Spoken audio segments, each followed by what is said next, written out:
ఇంకొక అంశం కూడా తెర మీదకి వచ్చింది. మీరందరూ కూడా చూడాలి. ఆంధ్రప్రదేశ్కు సంబంధించి దీనికంటే ముందు ఇంకొక అంశం కూడా మీ ముందుంచే ప్రయత్నం అయితే చేస్తా. నేను నిన్ననే ఒక వీడియో అయితే చూసిన, వీడియోకు సంబంధించి నాకు చాలా ఆగ్రహాన్ని తెప్పించింది, ఒక కోపాన్ని కూడా తెప్పించిన పరిస్థితి కనబడతా. నేనే ఎందుకు ఈ మాట అంటున్నానంటే, ఆంధ్రప్రదేశ్కు సంబంధించిన ఒక ఎమ్మెల్యే, ఈ రాష్ట్రానికి సంబంధించిన మాజీ ముఖ్యమంత్రి, తెలంగాణ రాష్ట్ర ఉద్యమ నాయకుడు కేసీఆర్ను పట్టుకొని ఇష్టానుసారంగా కూడా మాట్లాడిన పరిస్థితి కనబడింది. నేనేమంటున్నానంటే, ఆయన మాట్లాడిన భాష చాలా దరిద్రంగా ఉన్నది. నేను ఎందుకంటే ఆయన మెంబర్ ఆఫ్ లెజిస్లేటివ్ అసెంబ్లీ సభ్యుడిగా ఆంధ్రప్రదేశ్ ప్రజలకు సంబంధించి ఆయన గెలిపిస్తే ఆయన మాట్లాడే భాష ఇదేనా అనేది కూడా ఎంఎస్ రాజు అట ఎమ్మెల్యే, మరి ఎట్లయిండో నాకు కూడా తెలియదు. ఒకసారి ఈనూరినే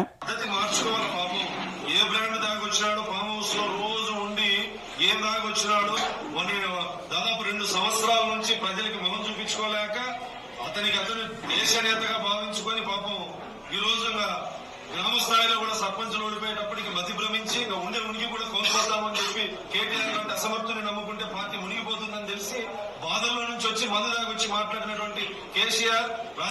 ఇది ఆంధ్రప్రదేశ్ ప్రజలారా మీరే చెప్పురు. కల్వకుంట్ల చంద్రశేఖరరావు మీద అక్కస్సు ఇంకా మీ నరనరాన ఉన్నది అని చెప్పడానికి ఇది ఒక ఉదాహరణ. ఈయన మెంబర్ ఆఫ్ లెజిస్లేటివ్ అసెంబ్లీ సభ్యుడు ఎంఎస్ రాజు. కేసీఆర్ ఏమంటున్నాడో మళ్ళొక్కసారి వినరు, మీరు ప్రజలందరూ వినాలి.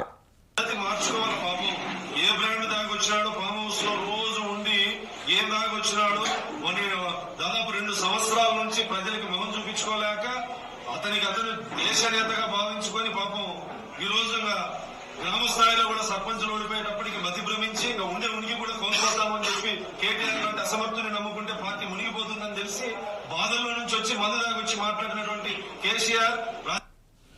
ఇప్పుడు చెప్పుర్రి, తెలంగాణ రాష్ట్రం మీద ఆంధ్రప్రదేశ్కు సంబంధించిన అక్కస్సు ఏ స్థాయిలో ఉన్నదో ఇప్పటికైనా అర్థమైందా?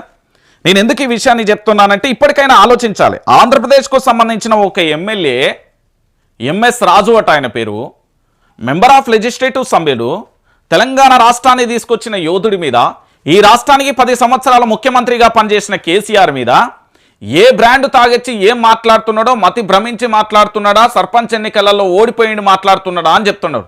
అయ్యా ఎంఎస్ రాజు, నేను నీ గురించి 2 నిమిషాలు చెప్పాలి, ఎందుకంటే మీ చరిత్ర నా దగ్గర చాలా ఉన్నదయ్యా సారు. మీరు మాట్లాడిన